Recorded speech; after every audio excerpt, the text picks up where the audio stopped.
I guess I should start off by saying that this speech really has nothing to do with you directly or I. It is about our future as a people, which at the moment appears to be shortening greatly through our own ignorance and arrogance. There's a couple of experiences I had as a child, and I told Mark I really don't want to speak very long. I want to take you through through this PowerPoint presentation, which pretty much tells the story of what I want to introduce to the world. But I had a couple of experiences as a child that I think are very important to talk about because it has a lot to do with how I feel about the things happening on this planet as it is now. So I'm going to take you back to 1953, 54. I was about 5 years old, 5 or 6. And my brother and I, our family, we lived in Detroit, Michigan. My family had migrated from the southern part of the country. And later I found out that my parents needed to move because of racial discrimination.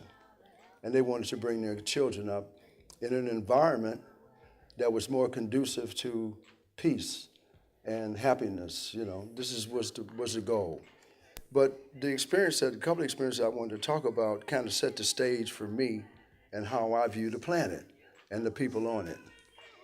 Well, when I was 5 or 6 years old, every night that I can remember, there were these lights in the sky. When it would become dark, there were these lights that would crisscross the sky.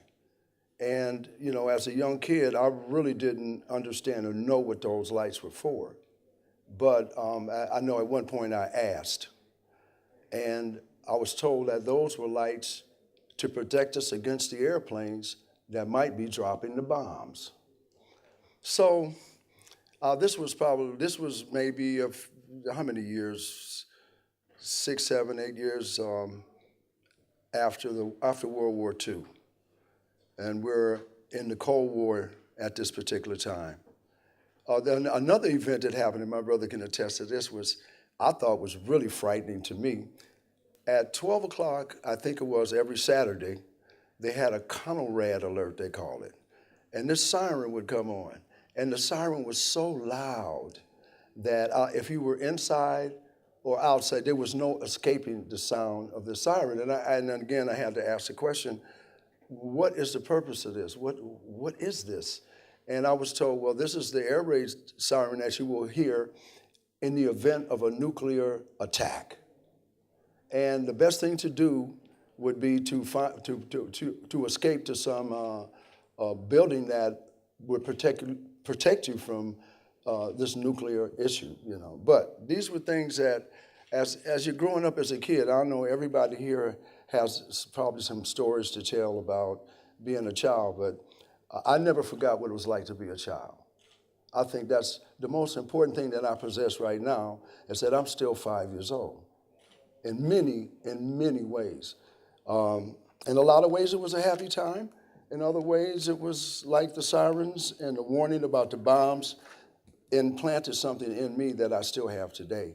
Because I don't think any child should have to go through the fear of being bombed. I can't understand it. So, I want to read a couple of things. Man has proved to be an enemy to the planet and possibly to the entire universe. It's simple. You poison the water, you die of thirst. You poison the land, you starve to death. You pollute the air, you die from lack of oxygen. You kill each other, you die from loneliness. Okay? It's a story we've heard many times, But to me, by far, the greatest ills are greed, prejudice, selfishness, violence, and most of all, ignorance. It doesn't matter whether we are in Palestine or Jerusalem, South Korea, North Korea, Iraq, Iran, the Congo, or South Africa, Australia, Fiji, Germany or France, New York or Havana. These are all rooms in our house. These are rooms in my house. All of these. The house is on fire. The house is on fire. Okay, it's burning out of control. Okay. Are you going to wait for help? For someone else to come and put out the fire? Or are you going to just immediately try to save your family? The house is on fire. Your family's inside. Your children, your father, your mother are inside. Are you going to wait for the fire department? Are you going to wait? Or would you sacrifice your own life to save them? Okay, I personally would act immediately. And I'm sure that your friends and neighbors would assist you if for any other reason than to save their own homes, okay? In this case, the house that's on fire is our planet. And I've decided to act. Now, oh, yeah, okay. Technology is not perfect. Okay. So, a lot of people are tired of hearing this message. Save the whales, spare the children, protect the rainforest, stop polluting the water, control fuel emissions. This is a story that you've heard over and over again. And frankly, if you don't want to hear it, there's snacks on the table downstairs. You can get some applesauce or whatever. But this is serious business. It's very serious. Okay, how many nuclear disasters is it actually going to take for us to act? How many? How long will we sit idle while the house burns? Okay, you kill your fellow man because your general demands it. Can you say no to murder? In my experience, as a young man, I want to tell you something. As a young man, and I was 18 years old, I was at the University of California, Berkeley, and I got an induction notice, and I was asked to go to Vietnam. And personally, I said, hell no. So the FBI came to my house, and they put shackles on my hands, and they put shackles on my feet. I didn't have shoes on. I didn't have a shirt on. And they did this in front of my daughter. And I was taken out of the house and put in a car and driven to the prison, to the FBI jailhouse, the federal building. And, for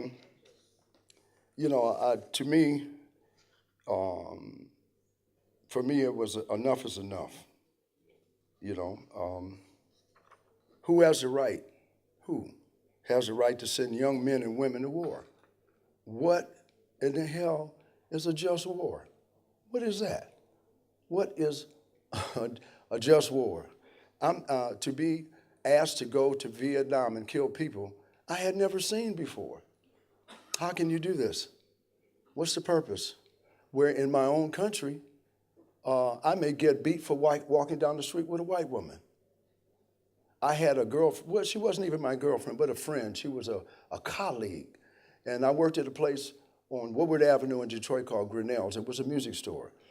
And this story is not in my paperwork here, but I just came to my mind. And this is America. This is America, the land of the free, the home of the brave. I remember one day I just happened to bump into this girl in the elevator. She said, well, where are you going? I said, I'm going to lunch. And I said, she said, well, why don't we go to lunch together? So we went to lunch together, and we came back from lunch, and we got in the elevator. And I worked on the floor above hers. She had to get out the elevator before me. We were in a service elevator. And when the elevator door opened, there were about 4 or 5 white guys who were waiting for us. And the first thing they said is, you went out to lunch with that nigger? This is America. This is the land of the free and the home of the brave. Okay, so why would I want to fight someone else for this? It doesn't make sense. The same today, it applies today. The same things are happening. We hear it every day. Syria, now Central Africa, so many places where these type of atrocities are going on. Hitler thought he was correct. He thought he was correct. He actually believed that he was correct. And so did the United States when they bombed Hiroshima and Nagasaki. Now, I don't know if any of you have ever been to Hiroshima, but I have many times. And one of the first things that I had to do when I first went to Hiroshima was go to ground zero. The place where the bomb dropped, where they dropped this nuclear weapon. I don't know how many of you have ever studied what happens when you drop a bomb like this. Maybe you've seen some film, but the details are horrific. Okay, now I stood on this spot, and on that very spot, there's a dome, the A-bomb dome, they call it now. It's the shape of the White House. It's a dome-shaped building. The bomb did not hit the ground. The bomb exploded 500 feet above the ground. And the first thing that happens is a flash of light.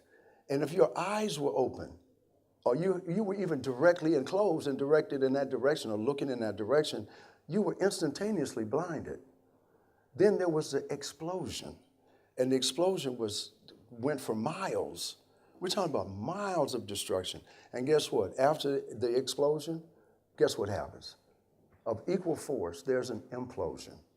Now, there were people in Hiroshima that jumped into the river, and the river became a giant bouillabaisse of people.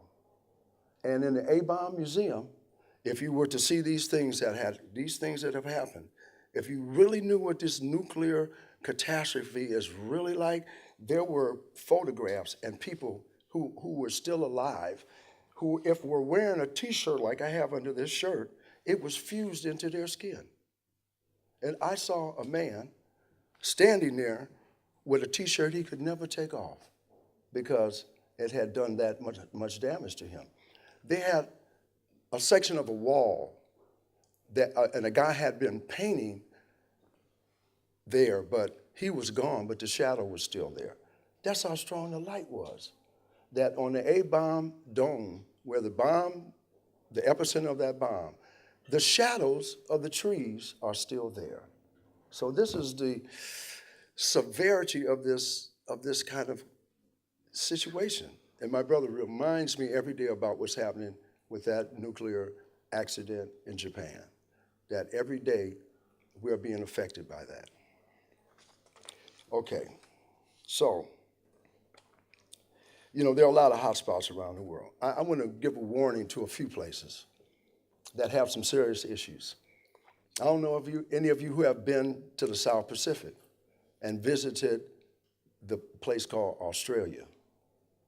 Okay, people call the people there Aborigines. They are Koori people. People call the people in the Ituri Forest Pygmies. That's the N word to them. We're culturally insensitive. We protect our own culture and ignore others. Okay, why do I say or point the finger at Australia? Because the same thing that happened in South Africa, apartheid, and the same thing that happened in America, racial discrimination, is going on right now today in Australia. The people are being killed. The people are not educated. They're hungry. They're fed chemicals. They're on the street. And the people that are the guardians of that land are the least respected. The house is on fire. Okay, who caused it? You caused it. You did. You know, are you a coward? Or are you part of one of the courageous? What organization or nation will lead the way to putting out the fire? Some will hold, you know, I don't think it's a president or a queen or a head of state somewhere, a prime minister. It's not their job. It's not their job. It's our job. We need to stand up. We're the people of the planet. We need to put the fire out. We have to. Some of us will hold a hose. Others will turn the valve to extinguish the hatred that has consumed us. Some will enter the house and assist those who are trapped by the flames of ignorance. Some will attend to the wounds that this blaze of stupidity has caused. Others will begin to rebuild using materials that promote peace diplomacy, and a healthy planet.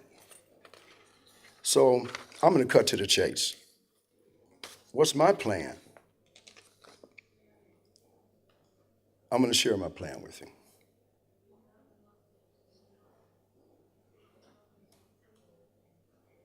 Okay. This is my mission statement. Create a harmonious environment that combines culture and nature, where visitors can study and appreciate world art and the environment for the purpose of promoting sustainability with the planet and peace with each other, and where artists, students, and educators from around the globe can work together and share local knowledge. Got a little music in the background there. I'm an artist. I believe that music and art are the answer. I'm convinced. This vision that I have. 50 years ago, I had a dream about attending a school where all cultures were represented, where I could walk from one area to another and study music from Europe, from Africa, from Asia, and other parts of the world. And I began to expand on technology. I began to expand on this dream as I worked my way up through the ladder of success in the entertainment industry. Okay, today my dream is approaching reality. In the wake of Hurricane Katrina, I know you all know about Hurricane Katrina, right? If you're not aware, Hurricane Katrina was a hurricane that devastated the city of New Orleans and surrounding areas. I actually couldn't go to my house after the hurricane for a year. I couldn't, and even after a year, there was still 5 feet of water in my house. Okay, so it was a very devastating thing. So, I have this dream, this message that I have in my head.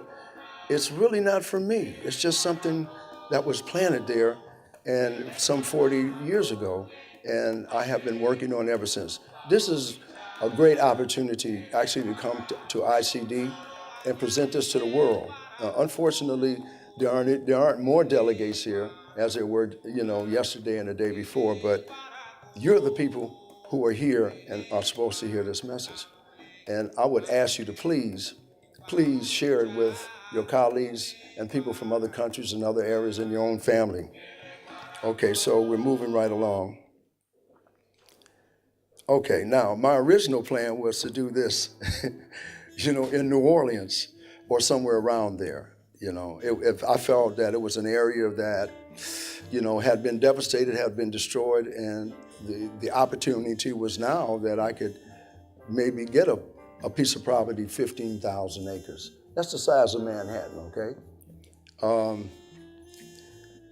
As you can read this yourself, in New Orleans, sustainable development means establishing resilient settlement patterns based upon thorough understanding of flood risks and so forth and so on. This woman, that you see the name Earthia Nance, I have some notes on her, but here she is.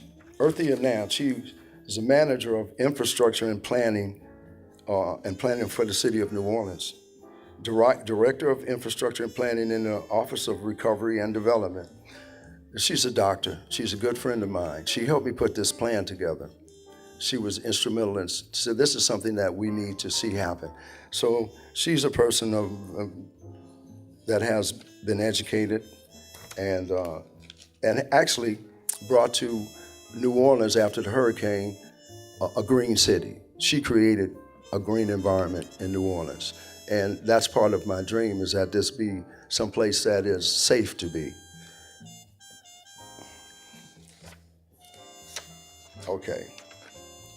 Okay, my concept is really simple. It's to build a city of art on 15,000 acres. Now, wherever there's a gentleman here, his name is Peter. I don't know if he's in the audience. Oh, they say end. Okay, at any rate. He said, a place like this is Peter Zonev, and he shared this idea with me that, this city needs to be in every country on the planet. So because I'm being asked to move forward, I was told I had an hour, but I guess I don't. Now there's a few things I have to say before I end this. This city, and let's just go through these slides a little quicker.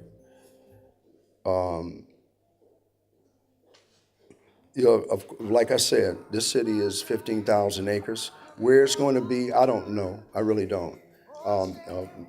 Like I said, Louisiana was my first choice, but it needs to be somewhere on the planet. Okay, it's not going to take billions of dollars. The money thing is not an issue. We need bricks and cement.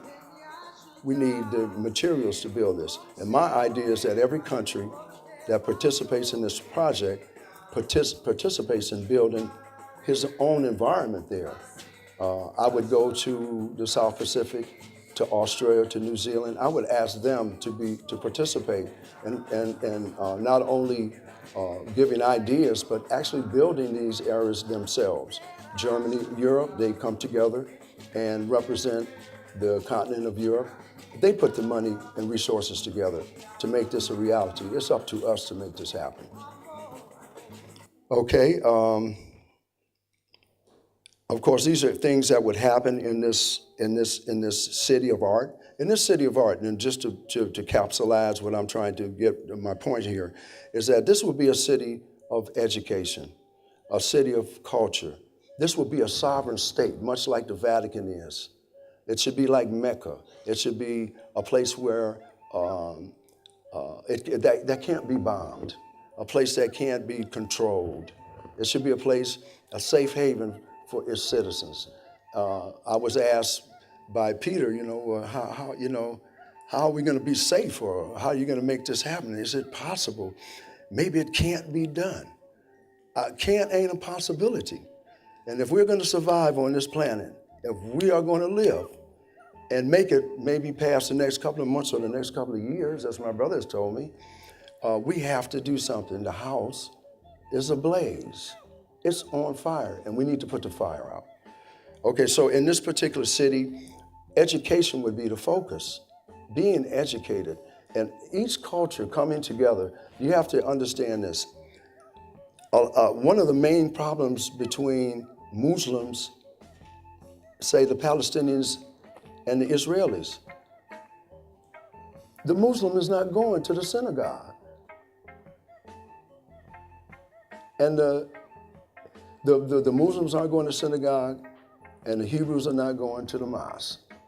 If you want to understand someone, you have to participate with them in their own cultural endeavors. You can't be selfish. You can't think that you have the only way of doing things. And this is a place where ideas, important ideas and concepts can be shared. So I'm going to take 3 more minutes maybe, and I'll be finished. Let's just step through the rest of these. This is an important picture right here. This is kind of the concept. You see all of these continents in this circle, and then you see the numbers 1, 2, 3, 4, 5, 6, 7, and 8. And each one of these numbers represents what would happen in that big circle. That number 8 represents botanical gardens from all of these different continents, vegetation, some animals, study nooks, blah, blah, blah. Area 7, hospitals, hotels, amusement parks, faculty housing, preschool, police. Section 6, dance, music departments, entertainment. And Area 5, all the way around Area 5, culinary art department, cafeterias, dormitories. Could you imagine being in a city that represents all these continents and all these cafeterias in one big circle, and you can go just from one to the other and have bulgogi from Korea, arroz con pollo from Cuba, bacalao from Brazil. This is, to me, this is a dream come true. Number 3, the classrooms, art, architectural designing, and then, very important, the last 2 things, 1 and 2. Number 2, can you imagine, around that entire circle where it says 2 are the executive offices for each continent. This would put the United Nations to shame. This is the United Nations. This is really what it should be. And in the center of there, that's where all the projects, everything that's done, every film, every little finger painting by the kids in the schools, every art project, every play that's done winds up in that circle, in number 1. This is a place where everybody's art culminates. We share together, It's like going to Broadway in New York, but it represents not just New York, but every continent on the planet. Moving right along, I just have a few more things. This is pretty much the site plan for one of the continents. Each continent would be a slice of pie, in the pie, okay?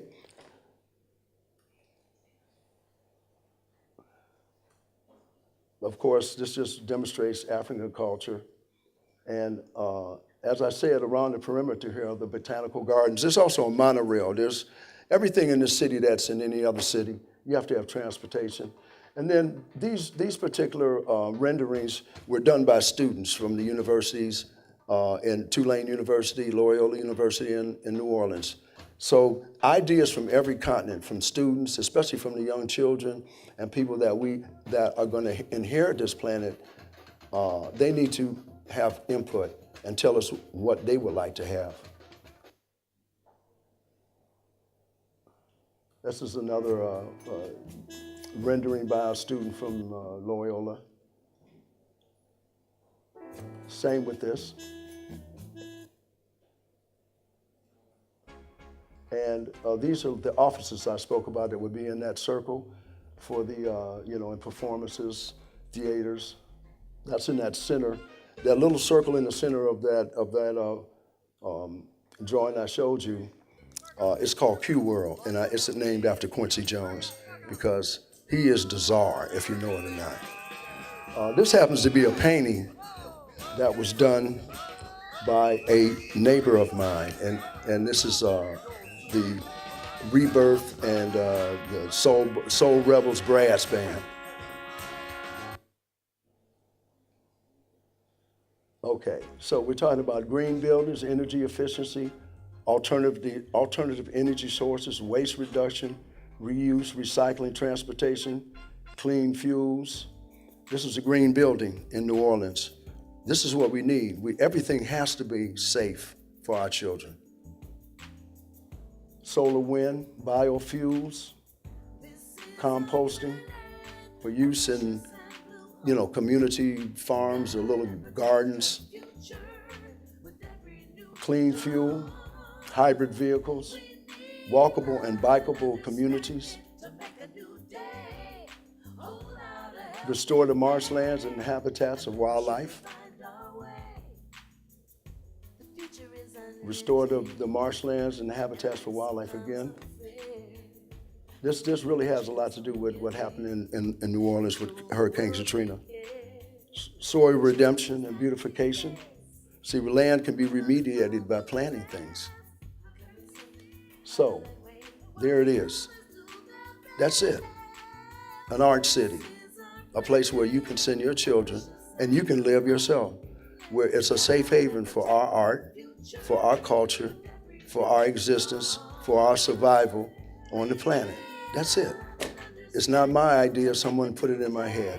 I appreciate your attention. Thank you very much.